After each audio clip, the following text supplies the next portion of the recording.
क्योंकि चुनाव से पहले तो वादे टाल होते हैं, लेकिन नेता लोग इसलिए बिखर जाते हैं क्योंकि सत्ते में बैठे हुए लोग दलाली करते हैं। जैसे हम ले जाकर बैठा दिया था पटना का पुलिस जी और रिमांड का वेट हो रहा था। सशर्त देंगे, तो शर्त यही था कि आप आमरण अनशन पे नहीं बैठेंगे, धरना प्रदर्शन नहीं करेंगे। कहने का मतलब आप आंदोलन करेंगे नहीं स्टूडेंट का, इसको 2 करोड़ 1.5 करोड़ रुपया चलाने कट रहा है। तो लोगों को समझा, ये जो चालान कट रही है, लगातार चालान काटे जा रहे हैं, गरीब को खून चूसे जा रहे हैं, इससे बेहतर हम कुछ नहीं कर सकते हैं। ये क्या नियम है? पहले यहाँ तो यातायात पुलिस था नहीं, अभी नया पे आया है। यातायात पुलिस देता है, एक भी ट्रैफिक लाइट नहीं लगा हुआ है ईयर बॉन्ड पे, और आप जब दे रहे हैं तो कह रहे हैं कि सशर्त लगाएंगे। रफ्तार मीडिया के प्लेटफॉर्म पे स्वागत है। कहा जाता है चुनाव आता नहीं, चुनाव लड़ा जाता है, क्योंकि चुनाव से पहले तो वादे टाल होते हैं, लेकिन नेता लोग इसलिए बिखर जाते हैं क्योंकि सत्ते में बैठे हुए लोग दलाली करते हैं। जैसे हमारे माननीय मुख्यमंत्री श्री नीतीश कुमार जी का योजना देख सकते हैं, लेकिन वो तो सिर्फ कहते हैं जी आपका कहीं घूसखोरी का बात नहीं है। उनके ब्लॉक में चले जाओ, उनके थाने में चले जाओ, तो पता नहीं चेयर के नीचे कितने पुर्जियां पड़ी रहती है। तो अभी हमारे साथ हैं कुमार अमित सर, जो कहा जाए नीतीश कुमार जी के बहुत करीबी भी रहे, लेकिन आज प्रशांत किशोर जी के साथ घूम रहे हैं। क्या लगता है मोतिहारी के 2025 के चुनाव की तैयारी चल रही है। इसी मुद्दे पे खास बातचीत करने के लिए हमारे साथ कुमार अमित सर हैं। सर हमारे चैनल सर आपका स्वागत है। सर नमस्कार। सर 2015 के बाद आपने 14 साल तक अपने अपने जॉब पे थे, जॉब भी छोड़ दिए, लेकिन आज प्रशांत किशोर जी के साथ घूम रहे हैं। नहीं, मैं करेक्ट करूंगा, 2007 से मैं जॉब में था। 7 से हाँ, 14 साल 21 तक रहा, 21 में छोड़ा। 3 साल तक मैं अभी वकालत कर रहा था और अभी भी कर रहा हूँ जी। ठीक है, ये और वकालत छूटा नहीं है, और वकालत करते करते मैं प्रशांत किशोर के विचारधारा से प्रभावित होकर जनसुराज से भी जुड़ा हूँ। लेकिन सर जनसुराज जिस दिन प्रशांत किशोर जी को बीपीएससी डाला, जिसमें री एग्जाम के लिए बच्चे तड़प रहे थे, मार खा रहे थे, और उसमें प्रशांत किशोर जहाँ एक तरफ ले जाकर पटना के जो हमारे गांधी जी का मूर्ति के नीचे उनको वो अपने धरना प्रदर्शन बैठे थे, तो 2 से 3 दिन बाद उनको प्रशासन इस तरह उठा कर लेके जाती है, लगता है जेल जाना तय ही तय था, जिसमें आप एंट्री किए और उनको जेल के गेट से खींच कर लाए। इसके पीछे क्या रीजन था? आप खुद ही बोल रहे हैं, पर पुलिस जो है, अरे पहले मैं करेक्ट कर दूं, बीपीएससी टीआरई 3 वो बीपीएससी कंबाइंड एग्जामिनेशन, जिससे बीडीओ, सीओ, डीएसपी, एसडीओ ये सब बनते हैं। डीईओ कंबाइंड, मतलब यूपीएससी का सेंट्रल पे होता है, बिहार में बीपीएससी होता है स्टेट लेवल के ऑफिसर्स। तो वो जी उसका एग्जाम का था, और उसमें तमाम धांधली और क्वेश्चन पेपर लीक आउट होने के अगेंस्ट में बच्चों के धरना प्रदर्शन को सहयोग प्रशांत किशोर दे रहे थे आंदोलन को। आप खुद ही बोले चोर की तरह उठाया है, तो चोर थोड़ी है। मतलब जो सरकारें होती हैं, जब उनसे आप प्रश्न करते हैं उनके गलत हरकतों पे, तो उनके पास सबसे अच्छा हथकंडा यही होता है, अपने पुलिस सरकारी तंत्र का सदुपयोग करना, मतलब कि दुरुपयोग करना, और ऐसे तमाम लोगों को उठाकर जेल में भर देना।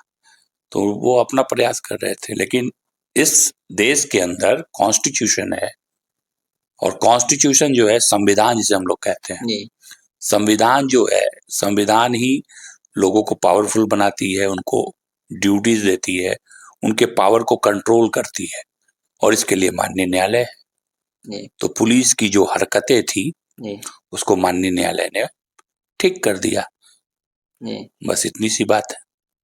सर तो कैसे आपने लॉ के अपने कानून के मुताबिक उनके बात किए, और उनको जेल जाना तय ही तय था, ऑल वकील कह चुके थे, लेकिन ऊपर से भी उनका अधिकार आ चुका था, जेल जाना तय था, लेकिन आप कैसे अपने हिसाब से लगाएं जो वो जेल में ना जा सके? देखिए ऐसा है, उनको जेल में ले जाकर बैठा दिया था पटना का पुलिस, और रिमांड का वेट हो रहा था। आपको एक बात की जानकारी दे दूं आपके माध्यम से कि जेल जाना एकदम तय ही तय था, ऐसी बात नहीं थी। मतलब जो जेल का जो ऑर्डर था, वो ऑर्डर ही नहीं तैयार हुआ था, ऑर्डर साइन ही नहीं हुआ था। तो मेरे जाने पे मैंने बस इतना किया कि उनको दोबारा कहा कि आप एक बार मुझे सुन लें, इस मुद्दे पे क्या कहना है मुझे। ऑर्डर तो अभी हुआ नहीं है, अभी तो सुनवाई चल रहा है। तो सेकंड हाफ में मैंने उनको अपनी बात बताई, उनको बताया कि ये सारे बेलेबल ऑफेंस हैं, मतलब पुलिस को ही बेल दे देना चाहिए था, तो पुलिस इस आदमी को थाने भी नहीं लेके गई, पूरा पटना घुमाती रही, कभी यहाँ कभी वहां, ठीक है, 8 घंटे, सुबह 4 बजे से। ये आदमी 5 दिन से 6 दिन से जो है आमरण अनशन पे है, इसका मेडिकल नहीं हुआ है, कुछ हो जाएगा तो कौन लेगा जिम्मेवारी। तो पुलिस जो ये आतताई का काम कर रही है, तो आप उसको क्यों मोहर लगा रहे हैं? उन्होंने, पुलिस वालों ने गलत किया है, इनको थाने में ले जाके और इनको बेल दे देना चाहिए था पीआर बॉन्ड पे। और आप जब दे रहे हैं तो कह रहे हैं कि सशर्त लगाएंगे, सशर्त देंगे। तो शर्त यही था कि आप आमरण अनशन पे नहीं बैठेंगे, धरना प्रदर्शन नहीं करेंगे। कहने का मतलब आप आंदोलन करेंगे नहीं स्टूडेंट का, तो इसको क्यों मानेंगे प्रशांत किशोर? तो इन सारी बातों को जब कहा गया तो उनके द्वारा पुनः इसको सोच के फिर जो है सशर्त, शर्त को हटा के उनको जमानत पीआर बॉन्ड पे ही हो गया, बिना शर्त का। तो रिमांड तो हुआ नहीं था, तब जाके हम लोग बेउर में से लेके आए। सर, कहा जाता है आपने मोतिहारी की भी लड़े। मोतिहारी की एक सर सवाल रहेगा, माननीय एसपी स्वर्ण प्रभात सर का आपने अपने लिखित पोस्ट किया और उन्होंने एप्लीकेशन दिए, ये जो चालान कट रही है, लगातार चालान काटे जा रहे हैं, गरीब को खून चूसे जा रहे हैं, इससे बेहतर हम कुछ नहीं कर सकते हैं। लेकिन जहां आप आते थे लोग वहीं चालान काटना स्टार्ट कर देते थे। आपने एप्लीकेशन से क्या दर्शाया उनको? देखिए क्या है कि चालान, ठीक बोला, खून चूसने की बात भी एक हद तक सही है। कि जैसे मान लीजिए किसी का वेतन ही 15,000 रुपया है और वो एक बाइक रखा हुआ है और उसके गलत ढंग से 10,000 का चालान कट जाए, तो खाएगा क्या? उसके परिवार वाले खाएंगे क्या? उसकी गलती के लिए पूरे परिवार को आप, तो एक मौका देना चाहिए और मतलब लोगों को बताना चाहिए, जागरूक करना चाहिए कि ट्रैफिक के क्या नियम है। पहले यहाँ तो यातायात पुलिस था नहीं, अभी नया पे आया है यातायात पुलिस ने, था एक भी ट्रैफिक लाइट नहीं लगा हुआ है, 2 करोड़ 1.5 करोड़ रुपया चलाने कट रहा है। तो लोगों को समझा के और ये इन सब चीजों को करके इस चीज को कंट्रोल किया जा सकता है। अमानवीय तरीके से चालान नहीं काटा जाए, समझाया जाए। हाँ, लेकिन जो लोग गलत कर रहे हैं, जैसे कि एकदम हेलमेट नहीं पहन रहे हैं और जिग जैग स्टाइल में बाइक चला रहे हैं, ठीक है, साइलेंसर निकाल के बदतमीजी कर रहे हैं रोड पे, ठीक है, या बहुत तेज 4 व्हीलर चला रहे हैं शहर के अंदर, वो तो कंट्रोल्ड स्पीड में, तो उनको पनिश करना चाहिए, उनको उनका चालान भी करना। मैंने ये नहीं कहा कि चालान मत काटो, चालान तरीके से काटो और लोगों को अवेयर करो, उनको जानकारी हो, ठीक है, कि उनको क्या क्या करना है, उनकी ड्यूटीज क्या है। सबको नहीं पता है ड्राइविंग लाइसेंस कैसे बनता है, अभी का हमको नहीं पता है। अभी तक तो इसी बना था कि आप फॉर्म भर के दे दीजिए, फोटो दे दीजिए, ड्राइविंग लाइसेंस बन के आ जाएगा। कभी कोई टेस्ट देने नहीं जाता है, कभी कोई उनको बताता नहीं है साइनेजेस क्या है, हॉस्पिटल के सामने हॉर्न नहीं बजाना है, एजुकेशनल इंस्टीट्यूशन के सामने हॉर्न नहीं बजाना है। कितने लोगों को जानकारी है पूछी तो? बहुत कम लोग जो ड्राइविंग लाइसेंस तो सबके पास मिल जाएगा। तो मेरा ये कहना है कि लेट्स मेक देम अवेयर, उनको बताइए, उनको हम लोग बताएं, लोगों को बताएं। उसके बाद भी लोग नहीं मानते हैं तो हम लोग कार्रवाई करें, क्योंकि मतलब पुलिस का काम केवल राजस्व संग्रहण थोड़ी है। सर, ये भी था जे अगर घर आपके चौक पे है, चौक से घर 10 मीटर आगे जा रहा तो चालान कट जा रही थी। क्यों कट रहा था? कि वो लोग कर रहे हेलमेट। आपके माध्यम से मैं ये भी कहना चाहूंगा कि मेरा लिखने का मकसद कहीं ये नहीं था कि चालान बिल्कुल नहीं कटे, ऐसा नहीं है। आप 10 मिनट या 20 मिनट, अगर नियम कहता है कि आपको बाइक पे बैठते हैं आपको हेलमेट पहनना है, तो आप कहीं भी जा रहे हैं आप बाइक पे आप हेलमेट पहने, क्यों नहीं पहनेंगे आप? ये as a matter of right, you can not claim it. आप अधिकार के तौर पर ये नहीं कह सकते कि हम 100 मीटर पे जा रहे हैं तो हम हेलमेट नहीं पहनेंगे। आपको पहनना है नियमतः, और नहीं पहनेंगे तो चालान कटेगा आपका, ठीक है, चालान काटा भी जाना चाहिए। लेकिन थोड़ा सा उसमें जैसे कि 1-2 मौका दिया जा सकता है। 1,000 रुपये चालान, सब में पेनाल्टी बहुत है, 1,000 रुपया 5,000 रुपया इस तरीके से। अब कोई स्टूडेंट है, ठीक है, तो 1,000 रुपया दे देगा चालान में तो पड़ेगा क्या? घर वाले पे प्रेशर पड़ेगा। लेकिन ये है कि मतलब 1-2 मौका दे दो, आप उसको कुछ एक लिखित में दे दो, उसका नंबर कहीं नोट कर लो कि दोबारा बेटा पकड़े गए तो माफ नहीं किया जाएगा।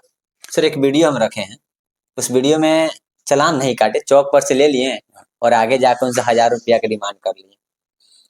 तो ये वीडियो तो आप अपने माध्यम से हमको देंगे तो एसपी साहब को फॉरवर्ड कर दिया जाएगा। वैसे पदाधिकारियों पे, वैसे कर्मियों पे वो कार्रवाई भी करते हैं, उनको पता चलता है तो उन तक मैसेज पहुंच जाए। यही तो हम अपने लेटर में दर्शाया कि अमानवीय तरीके से वो जो लड़के का कटा था वो अमानवीय तरीके से काटा गया था। वो तरीका नहीं है, चालान काटने का जो तरीका वो फॉलो अप हो, ठीक है। लोगों को एक मौका दिया जाए, लोगों को जागरूक किया जाए, पोस्टर बैनर लगाया जाए, ट्रैफिक का नियम। बहुत लोगों को नहीं मालूम है ना भाई कि बाएं चलना है, बहुतों को नहीं पता है। बस सर लास्ट सवाल रहेगा और मैं लास्ट सवाल को खुला करना चाहता हूँ। मोतिहारी विधानसभा से आपको टिकट मिलती है तो लोग आपको बेटा कहें या नेता कहें या गरीब का सेवा कहें? लोग हमको कुमार अमित ही कहें, बेटा भाई समझे, वो तो हम हैं ही वैसे भी, ठीक है। वो मतलब उस तरह का कोई टैग मैं नहीं लगाना चाहता अपने साथ। लोगों से मिलता हूँ, मैं दिल से मिलता हूँ, लोग हमसे दिल से मिलते हैं। हमारा जो भी संबंध है वो भाव का संबंध है। जिनसे भी मैं मिलता हूँ, जो लोग हमसे मिलते हैं, हम लोग बात करते हैं, ठीक है।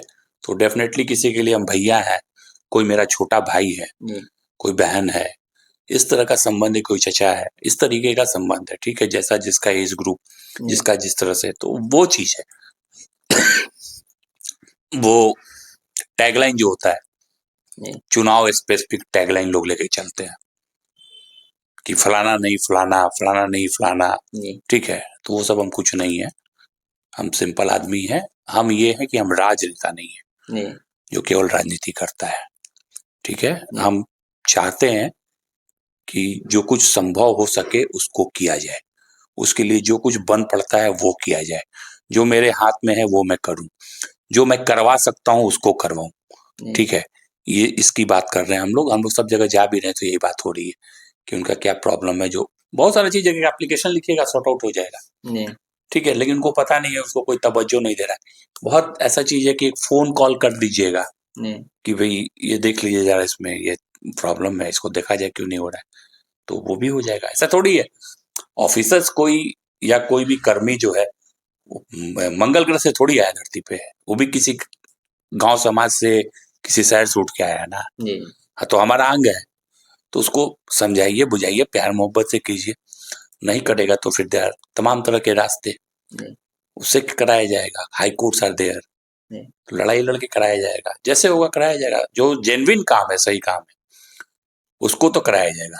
सर अगर आपको टिकट मोतिहारी से ना मिले, नरकटिया से मिले या ढक्का से मिले या कल्याणपुर से मिले तो कहाँ से लड़िएगा आप? वो तो बहुत क्या बोलते हैं, फ्यूचर के गर्त में है टिकट विकट, वो अलग बात है। जनसुराज की अभी बात चल रही, जनसुराज से हम लोग जुड़े हुए हैं, ठीक है। और जनसुराज एक चीज है कि जिसको भी टिकट देगा, जो शुरू से प्रशांत किशोर कह रहे हैं, वो बेस्ट कैंडिडेट को टिकट दिया जाएगा। सही सोच, सही लोग और सही विचार वाले, सही प्रयास, मतलब वही सही सोच हो गया। तो जो कैंडिडेट हम लोग लेके आएंगे जनसुराज की तरफ से, चाहे वो मोतिहारी हो, नरकटिया हो, चाहे जहां भी हो, उसके पर्सनालिटी पे, उसके व्यक्तित्व पे आप उंगली नहीं उठा सकते हैं। तो पहले तो हम लोग उसको कर रहे हैं। अब अगर हमको पार्टी टिकट देगी जहां से, वहां से लड़ेंगे। लेकिन अगर देगी भी तो ऑब्वियसली हमको मोतिहारी से देगी, कहीं और से क्यों देगी। चलिए सर, धन्यवाद इतना देर टाइम देने के लिए। अगर आपकी भी कोई राय बनती है तो कमेंट बॉक्स में जरूर राय दीजिएगा, क्योंकि दूसरा अगला सवाल आपसे फिर अगले वीडियो में किया जा सकता है। जय हिंद, जय बिहार। Thank you.